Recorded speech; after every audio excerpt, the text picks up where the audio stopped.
Before getting into the lesson, let's know some significant facts about the author O. Henry. William Sidney Porter, better known by his pen name O. Henry, was an American short story writer. He was born on September 11 in Greensboro, North Carolina. His stories are well known throughout the world. They are known for the unexpected twists in the end. They are also written in simple language and full of clever wordplay. He wrote stories for the New York World Sunday magazine. He also wrote poetry and non-fiction. Some of his popular short stories include The Gift of the Magi, The Cob and the Anthem, The Ransom of Red Chief, A Retrieved Reformation and the Third Ingredient. Porter's legacy includes the O. Henry Award, an annual prize awarded to outstanding short stories. His short story, After 20 Years, was published in the year 1905 and it was included in the 1906 anthology. Here's a warm-up for you. I am sure that you will all have a lot of friends and you might have given a special place for them in your life. What do you expect your close friends to do for you? Help, consolation, advice, sharing, understanding, entertainment, and guidance. Well, are you ready to render all these to your friends? Now let's see the story. There are two main characters in the story, Bob and Jimmy Wells. The incident in the story takes place on a dark, windy New York City business avenue where a policeman discovers a man standing in a dark doorway. The policeman on the beat moved up the avenue impressively. The time was barely 10 o'clock at night, but the chilly gusts of wind with the taste of rain in them had left the streets empty and deserted. When about midway of a certain block, the policeman suddenly slowed his walk. A man was leaning in the doorway of a darkened hardware store with an unlighted cigar in his mouth. As the policeman walked up to him, the man explained quickly that he was waiting there for a friend. The man said that about that long ago, there used to be a restaurant there. It had been called Big Joe Brady's restaurant. The policeman confirmed that the restaurant had been there till 5 years ago when it had been torn down. The man in the doorway struck a match and lit his cigar.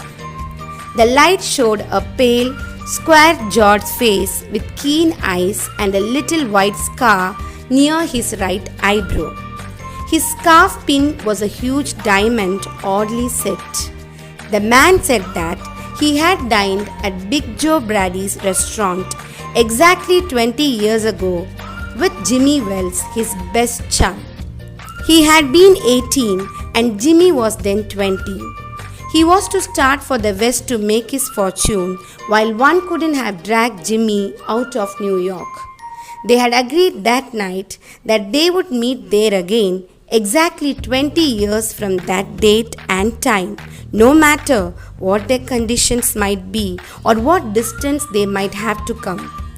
The policeman found the incident quite interesting and asked him if he had heard from his friend since he had left. The man replied that they had indeed corresponded for a time, but after a year or two had lost track of each other.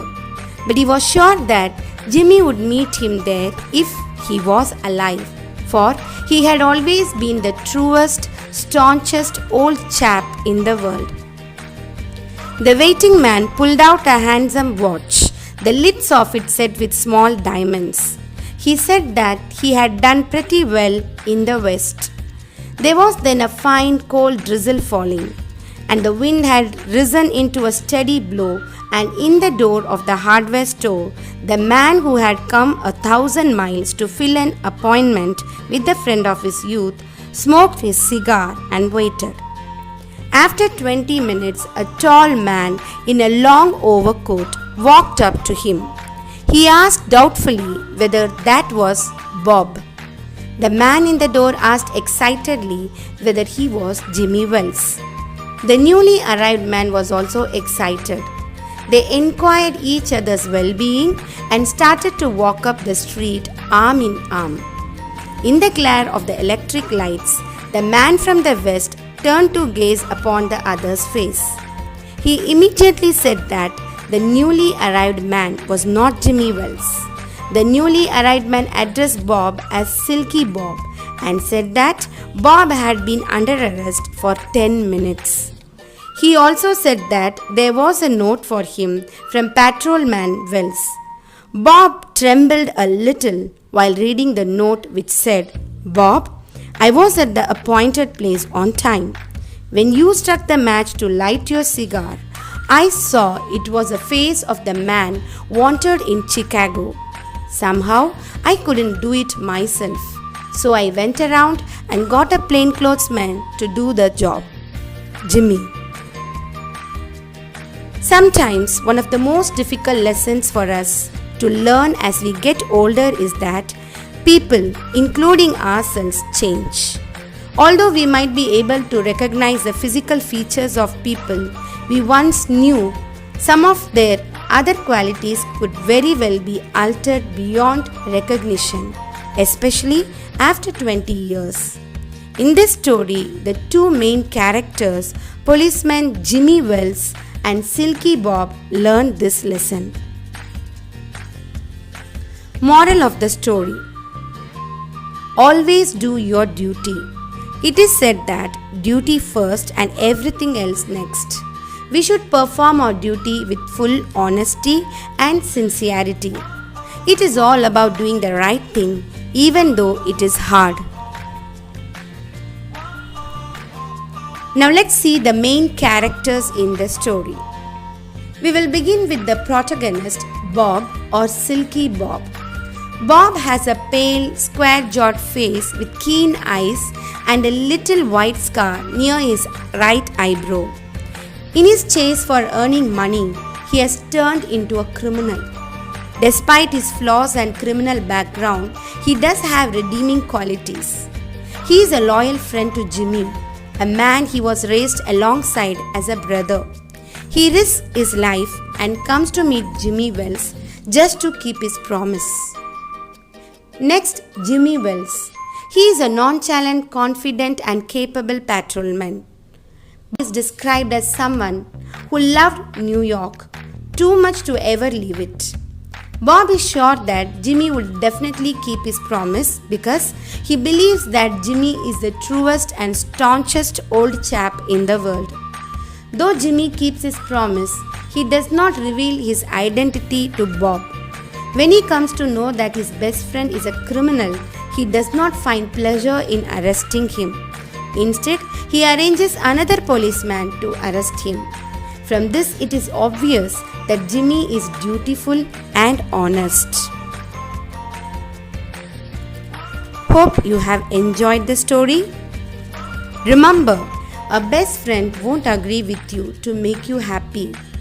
If anything, they will say what needs to be said, no matter if you want to hear it or not. So, my dear students, make the correct choice in selecting your friends, because true friends are those rare people who come to find you in dark places and lead you back to the light. So, stay positive, stay honest, and stay healthy. Thank you.